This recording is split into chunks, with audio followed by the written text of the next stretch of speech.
అలా ఎక్కడ బయట పోతే లక్ష్మణ గారు మాచర్ల వాస్తవులు ఒక గురు ప్రార్థన చేయాలని మనం చేస్తున్నాం. అంటే ఒకరు రావాలి. దాని రెండు మాటలు చెప్పు. నేను ఇంకొక మాట రేపు ఒక్కటే మాట చెప్పి కనిపిస్తాను. ఆశ్రమం అంటే ఏం చెప్పాలి? ఆశ్రమం ఎందుకు కట్టుకోవాలి కదా? మన ఇల్లు ఉన్నాయి కదా, ఇంతకంటే పెద్దగా ఉంటాయి, ఇంతకంటే చిన్నగా ఉండొచ్చు. ఆశ్రమం అంటే ఏమంటే ఆశ్రమం కాడ నిశ్శబ్దం ఉంటుంది. శ్రమ తీసుకోవాలంటే ఆశ్రమం అంటే శ్రమ లేనిది ఆశ్రమం. ఏకాంత విషయం మాట్లాడుకున్నది ఉంటుంది. గురువులు వచ్చిన శిష్యులు వచ్చిన అందరూ అక్కడ విషయం తెలిసే గురువారం ఏదో ఉంటే తత్వాన్ని గురించి విచారించినటువంటి ఒక విశ్రాంతి గది. ఆశ్రమం అంటే విశ్రాంతి అంటే ప్రశాంతమైనటువంటి వాతావరణం ఉంటుంది. కాబట్టి ఆశ్రమం అంటే శ్రమ తీసుకునేటువంటి ఆశ్రమంలో అందరిలో కూర్చున్నాము. ఇప్పుడు మన ఇదే నాయన గారు చక్కగా ప్రబోధిస్తారని చెప్పి చేస్తున్నాం. మైక్ అక్కడే ఉంచడం, మిమ్మల్ని కూర్చోబెట్టడానికి మైక్. గురు బ్రహ్మ గురు విష్ణు గురుదేవో మహేశ్వరః గురు సాక్షాత్ పరం బ్రహ్మ తస్మై శ్రీ గురవే నమః. శ్రీరాజయోగి ప్రియ శిష్యం అచలాంబదీక్షితం ఐజలక్ష్మాంబనామాఖ్యం సద్గురుతే నమో నమః. శ్రీరాజయోగి గురు శిష్యం సహజానందదీక్షితం ఇసుకపల్లి శ్రీ నరసింహచర్మనామాఖ్యం సద్గురుతే నమో నమః. శ్రీరాజయోగి గురు శిష్యం నిర్గుణాంబదీక్షితం ఇసుకపల్లి శ్రీ రత్నమాంబనామ యోగీంద్రం సద్గురుతే నమో నమః.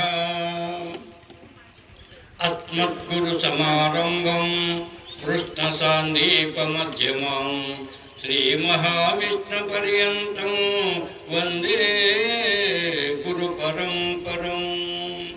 జై బోలో సద్గురు బ్రహ్మరాజుకు జై.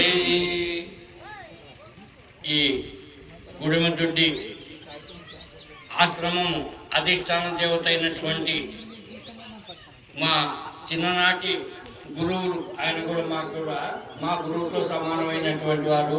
ఆ మహానుభావుని యొక్క పాదపద్మములకు నా యొక్క ద్వాదశ నమస్కారం చేస్తూ, మరి అమ్మగారు మాతృమూర్తులైనటువంటి వారు, వారి పాదం పద్మములకు కూడా నా యొక్క ద్వాదశ నమస్కారం చేస్తూ, మరి ఈ కార్యక్రమాన్ని దిగ్విజయంగా జరిపించినటువంటి ఈ అయ్యగారు నరసింహయ్య గారి శిష్య బృందం ఇక్కడ ఎంతమంది ఉన్నారో అంతమందికి కూడా ఆ గురుగారి యొక్క ఆశీర్వాదములు ఎల్లప్పుడూ జనగరవాన కురిసినట్టు కురుస్తూ ఉండాలని సభాముఖంగా ఆ మహానుభావుని వేడుకుంటున్నాను.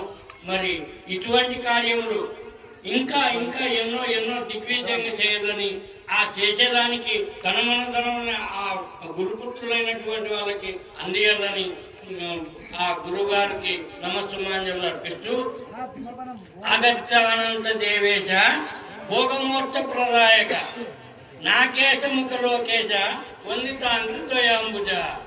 నన్ను నమ్ముకున్నటువంటి వాళ్ళకి ఇహమయందు భోగభాగ్యములు ఇస్తా, పరమయందు మోక్షం ఇస్తా అని అన్నప్పుడు మనం ఎట్లా ఉండాలా? మనం ఎట్లా ఉండాలంటే వాస్తవంగా ఇంతవరకు ఇన్నారు. తనమనతనం దారవేయాలంటే ఎట్లా? గురుభక్తి, గురుసేవ, గురునిష్ట కలిగి ఉండాలా. గురుభక్తిలోన గురుసేవలోన పాస్ అవుతున్నారు అందరూ, గురునిష్టలోన అందరూ ఫెయిల్ అయిపోతున్నారు. కాబట్టి గురునిష్టలోన కూడా పాస్ కావాలా. ఎట్లా? గురునిష్ట అంటే అంత కఠినమైనటువంటిది. అందుకోసమే ఆ కఠినమైనటువంటి దాన్ని ఈ భక్తి, ఈ సేవ ఎంత పాస్ అవుతున్నామో అట్లా గురునిష్టలోనూ కూడా పాస్ కావాలని సభాముఖంగా అందరికి తెలియజేస్తూ, ఇక్కడ ఈ అచల పరిపూర్ణ ప్రభోలోన అంతా హై స్కూల్ విద్యార్థులే ఉన్నారు, ప్రాథమిక విద్యార్థులు లేరు. కాబట్టి అందరికీ నేను గురునిష్ట గురించి చెప్తాను 2 మాటలు. అయితే శ్రీరామచంద్రుడు అరణ్యవాసం పోయినప్పుడు భార్య తమ్ముడు ఆయన వాళ్ళు ముగ్గురే మాత్రం పోయినారు. పోయి అరణ్యంలో కుటీరం ఏర్పరచుకున్న తర్వాత ఆ కుటీరంలోన భార్య భర్తలిద్దరు శ్రీరామచంద్రుడు సీతమ్మ తల్లి పండుకునేటువంటి వారు. బయట లక్ష్మణమూర్తి ఒక్కడున్నాడు కదా, ఆయన బయట పండుకునేవాడు. అయితే ఆ శ్రీరామచంద్రుడు ఏమని ఆలోచన చేసినాడు అంటే, నా తమ్మునికి లేని ఆనందం నేనెందుకు అనుభవించాలా అనేటువంటి ఉద్దేశంతో నా తమ్ముడు బయట ఒక్కడున్నాడు కదా, నేను ఇంట్లోన అతి సౌందర్యమైనటువంటి భార్యని పక్కన పెట్టుకొని నేను ఆనందం అనుభవిస్తే నా తమ్ముడు బయట ఒక్కడున్నాడు కదా, వానికి లేని ఆనందం నాకెందుకు అనేటువంటి ఉద్దేశంతో 14 సంవత్సరంలో అమ్మవారిని ముట్టుకునేడంట. గురునిష్ట అంటే ఎంత కఠినమైనటువంటిదో దానికి ఉపమానం చెప్తుండ. అయితే నిద్రావస్థలోన కాదో చెయ్యో ఆయనకు తగిలితే స్పర్శ చాలా బలమైనటువంటిది, మోసం చేస్తుంది అనే ఉద్దేశంతో వాళ్ళిద్దరి మధ్యన గాంధీవం పెట్టుకొని పడుకునేవాడంట శ్రీరామచంద్రుడు. అట్లా ఆ అరణ్యవాసం ముగించుకొని అయోధ్య పట్టణానికి వచ్చినాడు.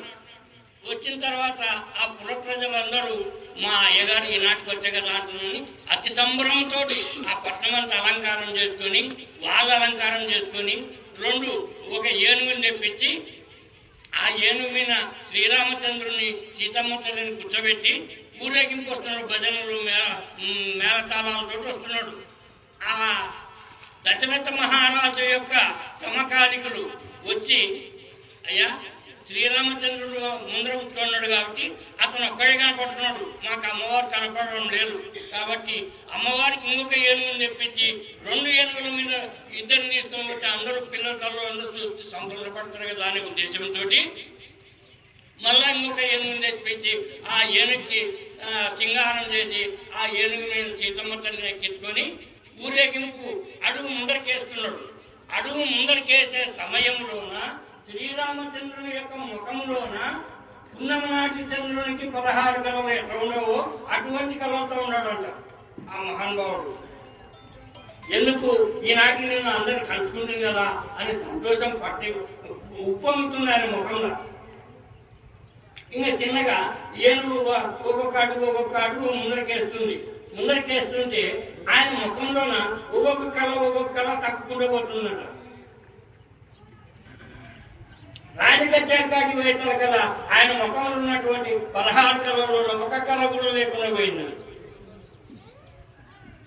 అప్పుడు ఆ దశరథ మహారాజు యొక్క సమకాలికుడు పెద్ద మంత్రులు అయ్యగారి పాదాల కాడ వచ్చి కూర్చొని పాదాలు పిసుకుంటా, అయ్యా మేము ఏమైనా తప్పు చేసినామా చెప్పు మహానుభావ. అప్పుడు ఊరేగింపు బయలుదేరేటప్పుడు నీ ముఖంలోనే 16 కళలు ఉప్పొంగుతుండే పున్నమనాటి చంద్రుడుకున్నట్లా నువ్వు ఒక్కగాడు ఏనుగు ముందరికి వేసుకుంటూ వచ్చి రాజకచేరి కాటికి వచ్చేపాటి కదా 16 కళల్లో ఒక కళ కూడా లేకుండా బాయా, ఏం కారణం, మేమేం తప్పు చేసినాము అంటున్నాని అడిగితే అప్పుడు శ్రీరామచంద్రుడు అంటాడంట, ఏం తప్పు చేసలేరు, నాకు సంశయం వచ్చింది, ఆ సంశయం చెప్పాలా మీరు అన్నాడు. ఏం సంశయం వచ్చింది అంటే, నేను ఏనుగుని ఎక్కి ఊరేగింపు వస్తున్నాను కదా రాజకచేరి వరకు, పాలు తాగే పిల్లల కాటి నుంచి 14 సంవత్సరాల వయసు కలిగిన పిల్లలు ఒక్కరు కూడా కనపడలేదే, ఎక్కడ తాపెట్టినారు అంటున్నా అడిగినాడు. అడిగితే అప్పుడు ఆ పుర ప్రజలందరూ పెద్ద మంత్రులు అందరూ అంటారంట, నాయన నూనూగు మీసంలో వచ్చేటువంటి ఆ వయసులోన అతి సౌందర్యవతైనటువంటి ఆ ఇల్లాన్ని పక్కన పెట్టుకొని తమ్మునికి లేని ఆనందం నాకెందుకని మా అమ్మగారిని 14 సంవత్సరం ముట్టుకుందేవో తండ్రి, మరి మహారాజుకు లేని ఆనందం మాకెందుకు అని మేము కూడా మా భార్యను 14 సంవత్సరం ముట్టుకుందేము. అందుకోసము పాల్లాగే పిల్లల కాటి నుంచి 14 సంవత్సరం వయసు కలిగిన పిల్లలు మేము అడుగుతుందండి అంటే అప్పుడు ఆ శ్రీరామచంద్రుడు ఆ అయోధ్య యొక్క పురజనుల యొక్క కఠినమైనటువంటి ఆ గురువు యొక్క నిష్ట ఎట్లా కలిగి ఉండాలి అనేటువంటి సంతోషం పట్టలేక, నాయన నా కోసం నా తమ్ముడి కోసం నేను కఠినంగా, మరి మీరు ఇంతమంది ఈ అయోధ్య పట్టణంలో ఉన్నటువంటి పురవాసులు అందరూ అంటే నాతో పాటుగా ఉన్నటువంటి వయసు కలిగిన పిల్లలు కూడా ఉంటారు కదా, మరి వాళ్ళు కూడా 14 సంవత్సరంలో భార్య ముట్టుకుంటారంటే ఎంత కఠినమైనటువంటి మాట. కాబట్టి ఎప్పుడైనా కానీ గురు సేవ గురు భక్తి ఉన్నంత వరకు మంచిదే, కానీ గురునిష్టలోన ఖచ్చితంగా మనం పాస్ కావాలా. అట్లయితేనే అచల గురువుని ఆశ్రయించిన దానికి జనన మరణం పోగొట్టుకున్నారా అనుకునే దానికి కారణం. కాబట్టి గురుపత్యము చాలా కఠినంగా ఉండాలి.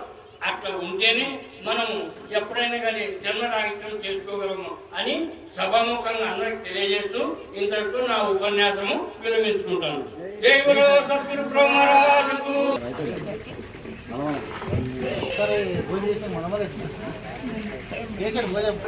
చాలా చక్కగా ఉపమాన పద్ధతిగా ఇక్కడ అంటే సమిష్టిగా ఆలోచించారు గురుభక్తులు. అంటే స్త్రీ పురుషులకు భక్తి జ్ఞానం ఉండి విశేష జ్ఞానం పొంది మానవులంటే మామూలు కాదు, మానవులంటే ఏదో ఒక జంతువులా కాదు, మానవుడు మహనీయుడు, మానవుడు మహాపురుషుడు, మానవులు మహాత్ములు, గురువులు, దేవుళ్ళు ఇటువంటి సులభమైనటువంటి అవకాశం ఉంది. కాబట్టి మనము ఏదో తీసుకున్నాం లేని ఉండకుండా త్రికణసు ఇహమందు పరమందు రెండింటిని కూడా మనం సన్మానం చేసుకొని ఆచరణ విచారణ ఉండాలని చక్కగా ప్రబోధించారు. ఎందుకంటే మానవుడు చాలా విశేష జ్ఞానం కలిగినటువంటి వాడు, పశువులా కాదు. ఆహార నిద్ర భయమైతే నాని సామాన్యం పసిబిన్నరణం జ్ఞానం నరణం అధిక విశేషం జ్ఞానైన పశువిశ్వమని అంటాడు. ఏమి జ్ఞానం కావాలంటే అందరికీ ఆహారము నిద్ర భయము మైదునం ప్రతి ప్రాణికి ఉంది, మనకు ఉంది, అందరికి ఉంది. కానీ మోక్షం మాత్రం మానవునికి ఉంది. కాబట్టి ఆ మోక్షమే కాకుండా అశరీర జగురు సాంప్రదాయ సిద్ధాంతంలో చేరినటువంటి శ్రీధర శివరామ దీక్షితుల యొక్క కృపకు పాత్రైనటువంటి వాళ్ళందరూ కూడా మోక్షమే కాకుండా పరిపూర్ణ మోక్షాన్ని సాధించినటువంటి సమర్థవంతము అందరికి ఉంది. కాబట్టి నేను ఒక మాట మీకు చెప్తా. పెళ్లికి రాండి అని చెప్పుకుంటాం, కార్యం ఉంది అని చెప్పుకుంటాం, ఆరాధన ఉంది చెప్పుకుంటాం, అందరూ చెప్పుకున్నాం, మంచి మాటనే. కానీ మనమందరం ఈ బోధ ఎక్కడి నుంచి వచ్చేసింది అంటే మహారాష్ట్రలో శ్రీధర స్వామి యొక్క కృప ఆశీర్వాదం పొందినటువంటి శివరామ దీక్షితులు వారు ఎన్నో పరిశోధన చేశారు. యమ నియమ ప్రాణాయామ ప్రత్యాహార ధ్యాన ధారణ అష్టాంగ యోగములు ఆధార స్వాదిష్ట మణిపూర గణాత విశుద్ధాగ్నేయ శాస్త్రాల మందు సాంఖ్య తార గమనస్క మహావాక్య విచారణ చేసి నేతి మహావాక్యం ద్వారా పరిశోధన చేసి పరిపడబోదకపోయిన శివరు శివరామ దీక్షితులు. అంత పరిశోధన చేసి కష్టపడి ఈ రోజు 4 దిశలు ఎందు ప్రపంచమంతా ప్రకాశించేటువంటి అక్షర బోధను విస్తరింపజేసినటువంటి సద్గురుమూర్తులు శివరామ దీక్షితుల కృపకు పాత్రులైనటువంటి వారు శ్రీధర స్వామి కృపకు పాత్ర శివరామ దీక్షితుల శివులు మనం అందరం ఉన్నాం. కాబట్టి ఫిబ్రవరి 4వ తారీఖు శ్రీధర స్వామి యొక్క దివ్యమైన పుణ్యతిథి ఉంటుంది. 4వ తారీఖు మాత్రము మీరు అందరూ రాకున్నా మీ అందరు ఎవరెవరు త్యాగం ఉంటుందో వాళ్ళందరూ కూడా మహారాష్ట్ర మీరు ఆరాధనకు రావాలని వాళ్ళు చెప్పారు. పండరపురంలో ఉన్నటువంటి అధ్యక్షులు చెప్పండి నాయన మన వాళ్ళు ఉన్న వాళ్ళకంతా చెప్పండి అని చెప్పారు. కాబట్టి వారి యొక్క ఆశీర్వాదము ఆ యొక్క సమాజ యొక్క పూజ మనం శ్రీధర స్వామి యొక్క అందరూ కూడా దర్శించుకోవాలని చెప్పి 4వ తారీఖు మేము 3వ తారీఖు పోతుంటాం. ఇప్పుడే నాయన గారు మేము పోదామని చెప్పాడు. సురేష్ నాయన దగ్గర సుమారు ఎంత లేదన్నా 54 మంది అన్నారండి. ఎందుకంటే 105 జపం చేస్తాం కదా, 54 మంది వచ్చిన సంతోషం, లేకుండా దాంట్లో సగం వచ్చిన కూడా మళ్ళా సంతోషం. త్యాగం చేస్తే మనం ఇప్పుడు నాయన చెప్పినట్టు త్రికణశుద్ధిని సాధించి ఆ యొక్క అన్ని ఆరాధనలు ఒక్కటే ఆరాధన అక్కడ చూసుకొని అందరూ కూడా పొందాలి మనం చేస్తూ ఇప్పుడు సభ కాలాతీతమైంది.